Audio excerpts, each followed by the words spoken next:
Hello दोस्तों, आपका स्वागत है एक नई वीडियो में मेटा स्टडी के। पिछली बार हमने बात की थी कि एग्ज़ाम किस तरीके से होगा, कहाँ तक पेपर आएंगे और जो उसमें जो नॉर्मलाइजेशन होगी उसका क्या फॉर्मूला होगा। यहाँ तक हमने पिछली बार बात की थी। अब हम बात करते हैं कि एक स्टेप बाद में। अगर आपने पुरानी वीडियो नहीं देखी तो आप जाकर देख सकते हैं, चैनल पर अवेलेबल है। अब क्या होगा कि जब पहला एग्ज़ाम आपका रिटन एग्ज़ाम क्लियर हो जाएगा, उसके बाद आते हैं आपके अभिलेखों का परीक्षण और शारीरिक मानक परीक्षण, यानी कि डॉक्यूमेंट वेरिफिकेशन। डॉक्यूमेंट वेरिफिकेशन में क्या है, बताने लायक क्या बात है कि जो भी आपने डॉक्यूमेंट अपने अपलोड किए होंगे, अपने रिजर्वेशन के, एजुकेशन के, जिस चीज़ के भी, आपको वो सब जाकर वेरीफाई कराने हैं। वेरीफाई कराने के मतलब आपके डॉक्यूमेंट ओके है, तो इसमें बताने के लिए कुछ ज़्यादा नहीं है। जो आप अपलोड करेंगे वही आपको वेरीफाई कराने, कोई नया डॉक्यूमेंट इसमें ऐड नहीं कर पाएंगे आप। ये मैंने पिछली वीडियो में भी आपको बताया था। आपके डॉक्यूमेंट वेरीफाई होने के बाद आपका अगला जो होगा फिजिकल स्टैंडर्ड टेस्ट (पीएसटी). इसमें आपके फिजिकल एग्जामिनेशन होंगे और शारीरिक रूप से जांच की जाएगी। सबसे पहला इसमें होगा पुरुष कैंडिडेट के लिए, मेल कैंडिडेट के लिए, जहाँ पे उनकी जनरल, ओबीसी और एससी कैंडिडेट के लिए जो मिनिमम हाइट मांगी है वो मांगी है 163 सेंटीमीटर। 163 सेंटीमीटर यानी कि 5 फुट 4 इंच उनकी हाइट होनी चाहिए मिनिमम। और यहाँ पर एसटी कैटेगरी जो है उसमें रिजर्वेशन मिलता है, उनकी हाइट मांगी गई है मिनिमम 156 सेंटीमीटर, जो कि आपकी बैठती है 5 फुट 1 इंच। यहाँ पर उन्हें लगभग 3 इंच का छूट प्राप्त है। अब जैसे कि मैं बताया, मुझे जो रिजर्वेशन होता है ये सब एजुकेशन के लिए हो, ईडब्ल्यूएस के लिए अच्छा समझ में आता है, लेकिन ये शारीरिक मापदंड में रिजर्वेशन ये थोड़ी अजीब चीज़ है कि जब ड्यूटी करने जाएंगे आप सोच के देखिए, सब ट्रेनिंग में एक बड़ी बड़ी हाइट वाले लोग कर रहे हैं, बीच में कोई छोटी हाइट वाला है, तो क्यों इतना ये फर्क करना, नहीं समझ में आया। चलिए कोई बात नहीं, जो रूल है रूल बना दिया सर गवर्नमेंट ने। इसके बाद सेकंड स्टेप होगा, हाइट अगर आपकी क्लियर हो जाती है तो आप इसकी स्टेज 2 में जाएंगे। स्टेज 2 में जो है इसमें भी थोड़ा सा डिफरेंस है। चेस्ट यानी सीना जो आपका आएगा वो सामान्य, ओबीसी और एससी कैटेगरी के कैंडिडेट के लिए न्यूनतम सीने की माप 77 सेंटीमीटर बिना फुलाए और कम से कम 82 सेंटीमीटर फुलाने पर आना चाहिए, और न्यूनतम 5 सेंटीमीटर सीने का फुलाव अनिवार्य है। इसमें थोड़ा सा आप ये चीज़ समझिए, अगर आपकी न्यूनतम माप मान लीजिए 80 आ रही है और फुलाने के बाद आपकी 84 आई है, तो वैसे तो आप दोनों कैटेगरी में क्लियर हैं, लेकिन जो ये कैटेगरी आ रही है, जो ये मिनिमम इसकी रिक्वायरमेंट है कि 5 सेंटीमीटर फुलाव आना चाहिए, आप यहाँ पर इस वाले कंडीशन में आप रिजेक्ट हो सकते हैं। हो सकते हैं नहीं, आप रिजेक्ट ही हो जाएंगे, क्योंकि आपने ये कंडीशन पूरी नहीं करी।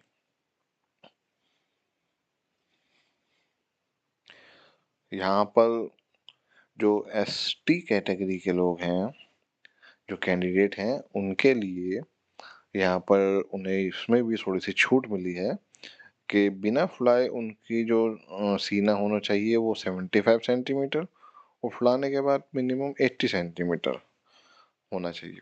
यहाँ पर भी इनके ऊपर भी ये वाला रूल अप्लाई होगा कि अगर ये 5 सेंटीमीटर का फुलाव नहीं ला पाते हैं तो यहाँ पे रिजेक्ट हो जाएंगे। अब अगले स्टेप में जो फीमेल कैंडिडेट है हमारे, उनके लिए बात कर लेते हैं। उनकी जो मिनिमम हाइट मांगी गई है जनरल, ओबीसी और एससी कैंडिडेट के लिए 150 सेंटीमीटर। 150 सेंटीमीटर मतलब अप्रोक्स पूरा लगभग 5 फीट मिनिमम हाइट मांगी गई है। और जो एसटी कैंडिडेट हैं, एसटी फीमेल कैंडिडेट जो हैं, उनके लिए मांगी गई है 145 सेंटीमीटर। 145 सेंटीमीटर नहीं, 4.8 फीट, 4 फुट 8 इंच मांगी गई है। तो यहाँ पे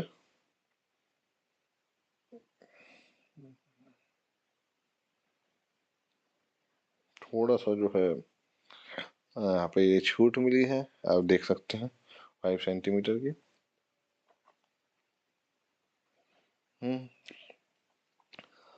दूसरा जो स्टेज है इसमें पीएसटी की, उसमें सिर्फ और सिर्फ एक कंडीशन है कि मिनिमम वेट 40 केजी से ऊपर होना चाहिए, और उसमें कोई कैटेगरी नहीं है और कोई स्टेज नहीं है। ये दोनों कैटेगरी अगर आपकी क्लियर हो जाती है तो आप क्वालिफाइड हो। अच्छा, इसमें फिर आगे के स्टेप बताए गए हैं कि जो भी क्वालिफाई होंगे उनको जो है वेबसाइट पर सूचना दी जाएगी।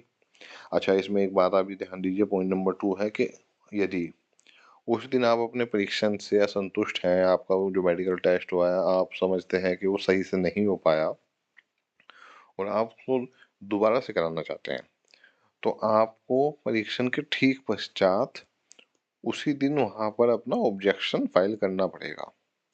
और जितने भी ऐसे करके ऑब्जेक्शन आएंगे उनके लिए प्रत्येक स्थान पर एक अपर पुलिस अधीक्षक यानी कि एएसपी की रैंक का कोई अधिकारी नोडल बनेगा और वो ऐसे समस्त कैंडिडेट का शारीरिक परीक्षण उसी दिन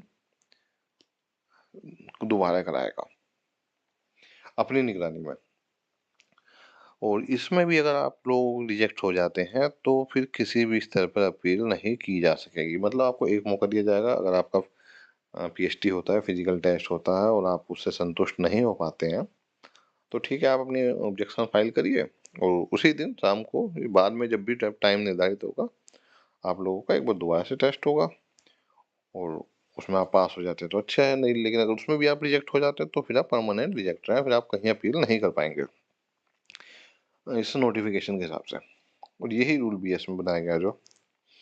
अच्छा, इसमें देखिए एक बात हो, इससे पूर्व की भर्तियों में मान के लीजिए आपने कोई पहले एग्जाम दिया हो, उसमें आपकी हाइट कुछ और आई हो, इसमें कुछ और आ रही हो, तो वो सब चीजें पुरानी जितनी भी मापतोल है वो इसमें मान्य नहीं होंगे। और किसी भी तरह से सरकारी या प्राइवेट संस्था आप कहीं और से अपना हाइट वेट या अपने सीने का फुलाव आप मेजरमेंट करा कर लाए हो, आपके पास सर्टिफिकेट भी हो, चाहे वो गवर्नमेंट हो या प्राइवेट हो, वो भी मान्य नहीं होगा। इस भर्ती में जो भी आपका पीएचडी होगा बस केवल केवल वो ही मान्य होगा। यहाँ तक मुझे लगता है आप समझ गए होंगे फिजिकल टेस्ट का सब कुछ। अब इसके बाद का स्टेप ये है कि जो भी लोग फिजिकल टेस्ट में क्लियर हो जाएंगे, डॉक्यूमेंट वेरिफिकेशन में क्लियर हो जाएंगे, अब उनका नेक्स्ट स्टेज आएगी टाइपिंग। और जिन्होंने एसआई के लिए भी भरा है उनकी आशुलिपि परीक्षा। टेक्स्ट जो भी है, जो भी टाइपिंग टेस्ट है, वो किस कैटेगरी के कितने हैं वो ऊपर आपको समझा दिया गया है पुरानी वीडियो में मेरी, आप भी उसे पढ़ सकते हैं नोटिफिकेशन डाउनलोड करके। अब थोड़ा सा इसे जल्दी ख़त्म करते हैं क्योंकि काफ़ी लंबा नोटिफिकेशन होगा। इसके बाद इसके सिलेबस की और पढ़ाई की भी चर्चा करनी है तो इसमें काफ़ी टाइम लग जाएगा, इसलिए इसको जल्दी से निपटाते हैं। देखिए, अभिलेखों की समीक्षा और शारीरिक परीक्षा में सफल पाए गए अभ्यर्थियों से अहंकारी प्रकृति कंप्यूटर टंकन परीक्षा में सम्मिलित होने की अपेक्षा की जाएगी, जो कि सबको होना ही है। हिंदी व इंग्लिश दोनों में सम्मिलित होना है। केवल वही अभ्यर्थी कैंडिडेट जिन्होंने पुलिस उप निरीक्षक गोपनीय, जिन्होंने एसआई के लिए भी अप्लाई किया है और कंप्यूटर टंकन परीक्षा में पास हो गए हैं, वो आशुलिपि की परीक्षा में सम्मिलित होंगे। यानी कि टाइपिंग टेस्ट तो सबको देना कंपलसरी है। जो एएसआई हैं दोनों कैटेगरी के, वो टाइपिंग में पास हो जाएंगे तो ठीक है, वो क्लियर हो गए, अब उनको मेरिट तैयार होगी। लेकिन जो एसआई में टाइपिंग में क्लियर करेंगे उनको ये आशुलिपि परीक्षा भी देनी पड़ेगी। इस सब परीक्षा होने के बाद बोर्ड की वेबसाइट पर इनको डाल दिया जाएगा। अब इसके बारे में समझिए क्या है। वेबसाइट पर आएगा, सब डाउनलोड भी वहीं से मिलेगा। ठीक है, अब लास्ट स्टेप आता है इस भर्ती को। लास्ट स्टेप में क्या होगा, ऐसे अभ्यर्थी जिन्होंने कंप्यूटर टाइपिंग एग्जाम पास कर लिया है और जो उप निरीक्षक के लिए गोपनीय पद के लिए उन्होंने आशुलिपि का भी परीक्षा पास कर लिया है, कुल नंबर नॉर्मलाइज तरीके से उनका श्रेष्ठतम यानी कि वरीयता सूची तैयार की जाएगी। आवेदन पत्र में अंकित वरीयता क्रम के आधार पर प्रत्येक पद के लिए आरक्षण नीति के दृष्टिगत रिक्तियों के अनुसार अभ्यर्थियों की चयन सूची तैयार की जाएगी और उसे चिकित्सा परीक्षा और चिकित्सा सत्यापन के अधीन विभागाध्यक्ष या संस्तुति सहित पेश की जाएगी। मतलब कि आप लोगों की जो भी एग्जाम पास करने के बाद एक रिटर्न एग्जाम में जो नंबर आए थे उसके आधार पर नॉर्मलाइजेशन, रिजर्वेशंस और जो इसमें रिक्तियां हैं उन सब को आधार पर एक वरीयता सूची बनाई जाएगी और उन सूची में जो कैंडिडेट आएंगे उनके मेडिकल एग्जाम, चिकित्सा परीक्षा और चरित्र सत्यापन, करेक्टर वेरिफिकेशन के लिए सूचना प्रेषित की जाएगी। इसमें एक चीज आप ये समझिए कि क्या होता है कि अगर दो कैंडिडेट के एक जैसे नंबर हो तो उनमें कैसे डिसाइड करेंगे कि इसको एक को सेलेक्ट करना है। बढ़िया, इसमें बताता हूँ मैं 3 तरीके हैं इसके। सबसे पहला स्टेप ये है, यदि 2 या अधिक कैंडिडेट के अंक समान हैं तो ऐसे कैंडिडेट को वरीयता प्रदान की जाएगी जो अधिमानी अर्हता रखता हो। यानी कि हमने पिछली वीडियो में पढ़ा था कि अधिमानी अर्हताएं क्या थी इसके अंदर, किसी के पास प्रादेशिक सेना का सर्टिफिकेट हो, एनसीसी का सर्टिफिकेट हो या किसी ने किसी यूनिवर्सिटी से लॉ की ग्रेजुएशन या पढ़ाई कर रखी हो। ये अधिमानी अर्हता है। अगर नेम सेम, नंबर सेम होते हैं और किसी एक के पास इनमें से कोई एक चीज है तो उसको जो है वरीयता दी जाएगी। एक से अधिक अधिमानी अर्हता रखने वाले अभ्यर्थी को केवल एक ही अधिमानी अर्हता का लाभ प्राप्त होगा। यानी कि अगर किसी अभ्यर्थी के पास एनसीसी का सर्टिफिकेट भी है, उसने एलएलबी भी कर रखी है, तो दोनों में से किसी एक को माना जाएगा जो भी उसको ज्यादा फायदा पहुंचाए। सेकंड, यदि 2 या 2 से अधिक अभ्यर्थी समान हो तो अधिक आयु वाले अभ्यर्थी को वरीयता प्रदान की जाएगी। मान लीजिए 2 अभ्यर्थी हैं, उनके नंबर भी सेम आ गए, एक के पास एनसीसी का सर्टिफिकेट है, एक ने एलएलबी कर रखी है, या दोनों ने ही किसी वजह से दोनों ने एलएलबी कर रखी है, तो किसे पकड़े, तो किसको सेलेक्ट करें? तो उस कंडीशन में जिसकी आयु अधिक होगी, जिसकी एज ज्यादा होगी कैंडिडेट की, उसको प्राथमिकता दी जाएगी। अब एक बात और आती है कि मान लीजिए 2 कैंडिडेट हैं, उनके नंबर भी सेम है, एज भी सेम है, तो तीसरी फाइनल स्टेज है, इसमें उस कैंडिडेट को वरीयता दी जाएगी जिसका नाम अंग्रेजी वर्णमाला में पहले आएगा हाई स्कूल सर्टिफिकेट के आधार पर। मान लीजिए किसी का नाम ए से शुरू होता है, किसी का नाम बी से शुरू होता है, तो ए वाले को यहाँ पे जो है वरीयता दी जाएगी। इतना ही सब हो गया। उसके बाद मेडिकल एग्जामिनेशन के लिए आपको लेटर जारी हो जाएगा। आपको किसी भी अपने जहाँ पे भी इनका एड्रेस दिया जाएगा वहां जाकर आपको कराना होगा। मेडिकल एग्जामिनेशन जो है मुख्य चिकित्सा अधिकारी द्वारा गठित चिकित्सा परिषद द्वारा चिकित्सा मैनुअल एवं पुलिस भर्ती चिकित्सा परीक्षा प्रपत्र के अनुसार की जाएगी। मतलब कि मुख्य चिकित्सा अधिकारी जो जिले के होते हैं, सीएमओ, उनके द्वारा एक टीम बनाई जाएगी और वो टीम चिकित्सा परिषद द्वारा जारी चिकित्सा मैनुअल और पुलिस भर्ती चिकित्सा परीक्षा प्रपत्र के अनुसार मेडिकल एग्जामिनेशन करेगी।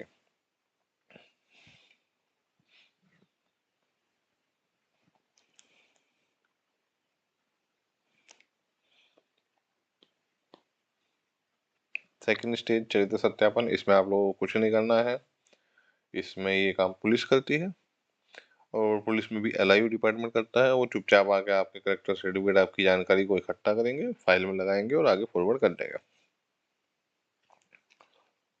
अगला पॉइंट है आरक्षण, रिजर्वेशन और जो एज में रिलैक्सेशन मिलेगा वो किस आधार पर मिलेगा। देखिए 2 तरह के रिजर्वेशन है यहाँ पे, लंबवत और क्षैतिज, वर्टिकल और हॉरिजॉन्टल।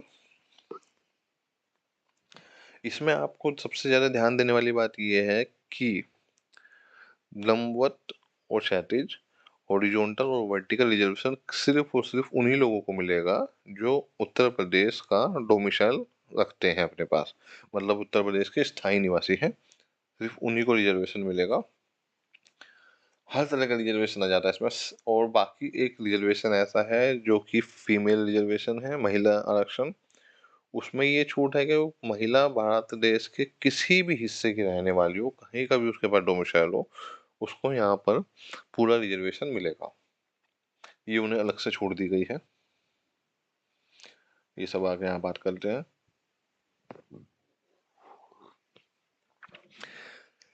लंबवत रिजर्वेशन, वर्टिकल रिजर्वेशन में क्या है? सबसे पहले आता है अनुसूचित जाति SC, शासनादेश के आधार पर 5 वर्षों की आयु में छूट मिलेगी। जाति प्रमाण पत्र का प्रारूप 1 फॉर्मेट 1 में बनाना होगा। और ये सक्षम करने वाले अधिकारी कौन है? प्रदान करने वाले जिलाधिकारी, अतिरिक्त जिलाधिकारी, सिटी मजिस्ट्रेट, उप जिला मजिस्ट्रेट, तहसीलदार, ये सब इन सर्टिफिकेट को जारी कर सकते हैं। दूसरा आता है अनुसूचित जनजाति ST।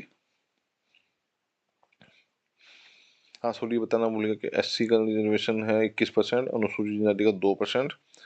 ये आधार और नियम है, शासनादेश है। 5 वर्ष का आयु में रिलैक्सेशन मिलेगा, वही जाति प्रमाण पत्र प्रारूप 1 बनेगा, यही सब अधिकारी इसे जारी करेंगे। तीसरा रिजर्वेशन जो मिल रहा है OBC का, वो 27% का है। ये उनके नियम है, 5 वर्ष का इनमें छूट मिलेगी आयु में।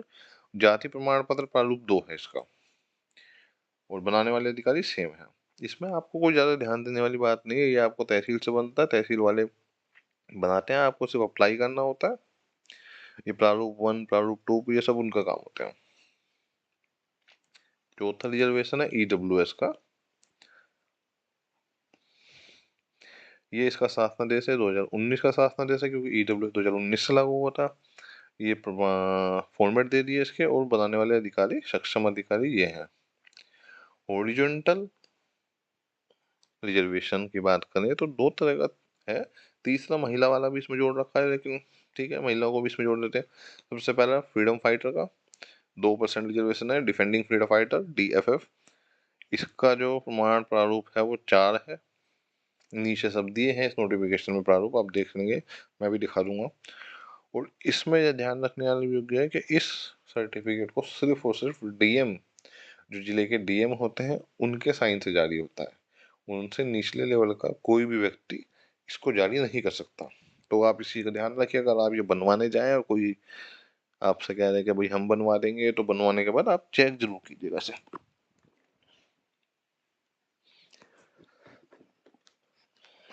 अगला जो रिजर्वेशन है वो है एक्स आर्मी का, भूतपूर्व सैनिक। 5% की इसका कोटा है। 1993 का इसका आदेश है। 3 वर्ष की इसकी आयु में छूट है। हाँ सॉरी मैं बताना भूल गया, फ्रीडम फाइटर की जो छूट है उसमें आयु में कोई छूट नहीं मिलेगी आपको, बस 2% आपको फिक्स मिल जाएगा। इसको जारी करने का जो सॉरी फॉर्मेट है वो यूनिट डिस्चार्ज है, नीचे लगा होगा, जरूर देख लें।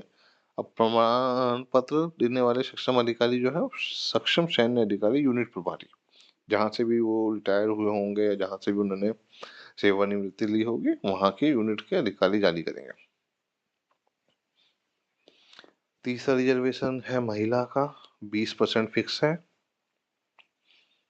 और देश के किसी भी कोने में इसको लिया जा सकता, मतलब किसी भी कोने की महिलाओं को लिया जा सकता है, और इसके लिए कोई आपको किसी से बनवाने की जरूरत नहीं। ये जो आप जेंडर अप्लाई करते हैं उसी के आधार पर ये सब हो जाता है। टिप्पणियां।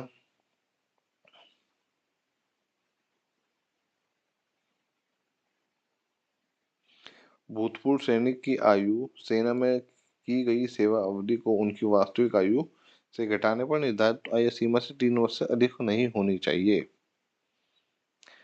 मतलब कि कोई एक्स आर्मी है, अगर उसने मान के चलिए 10 साल आर्मी में सेवा दी है और उसकी आयु इस समय 50 साल है, तो 50 साल वो तो 10 में से 3 साल को घटा दिया।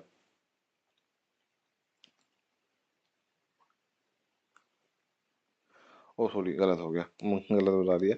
हाँ उनकी जो 50 साल है और उनकी आयु जो है 10 साल उन्होंने सर्विस दी है, तो 40 बैठी। 40 के लिए आप अप्लाई नहीं कर सकते। मतलब कि अगर 40 के लिए अप्लाई करना है तो 37 तक मांगी गई हो, जितनी भी सेवा मांगी गई है इसमें, जितनी भी उम्र, अधिकतम उम्र मांगी गई है, उसमें 3 वर्ष तक की बस छूट मिलेगी। 3 वर्ष से ज्यादा इसमें छूट नहीं मिलेगी।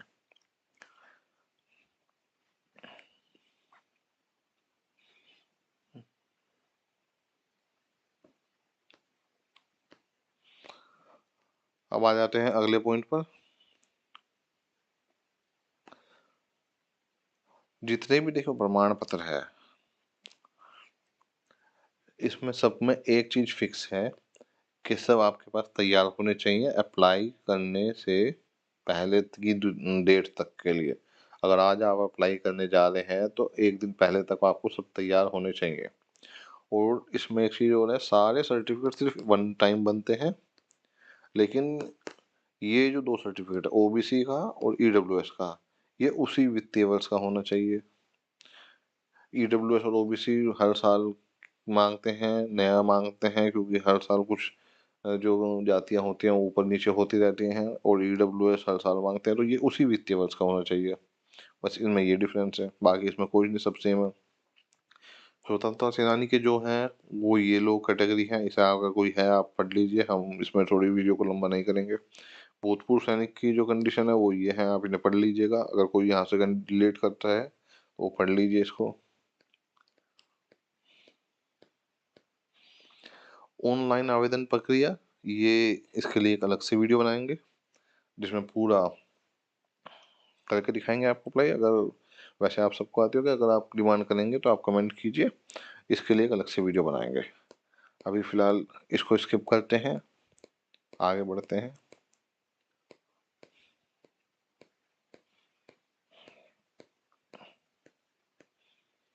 ये ओ लेवल से और उसकी समकक्षता निर्धारित करने जाने के लिए है। ये पिछली वीडियो में बताया था, इस बारे में बात की थी। इसमें सारे कोर्स दिए गए हैं जो ओ लेवल और ओ लेवल के बराबर के हैं। ये अगर आपने इनमें से कोई पकड़ रखा है तो आप पढ़ लीजिएगा।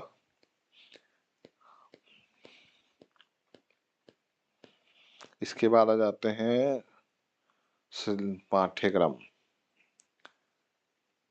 तो इस वीडियो को यहीं एंड करते हैं। ये पाठ्यक्रम के लिए हम एक सीरीज शुरू करेंगे जिसमें पूरी पढ़ाई दी जाएगी कि क्या क्या पढ़ना है, कैसे कैसे पढ़ना है, नंबर वाइज तैयार किया जाएगा।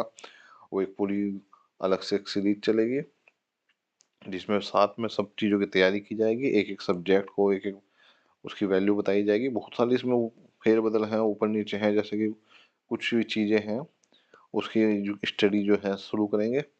फिलहाल इस वीडियो में इतना ही। आपको अगर आप इस भर्ती को के लिए अप्लाई कर रहे हैं या आपके फ्रेंड अप्लाई कर रहे हैं तो आप इस वीडियो को शेयर कर सकते हैं। अगर आपको वीडियो अच्छी लगी तो आप इस चैनल को सब्सक्राइब कर सकते हैं। अभी चैनल शुरू हुआ है तो थोड़ी सी वीडियो ऑडियो क्वालिटी इतनी अच्छी नहीं है, लेकिन इस चैनल पर जो आपको कंटेंट मिलेगा वो अच्छा मिलेगा।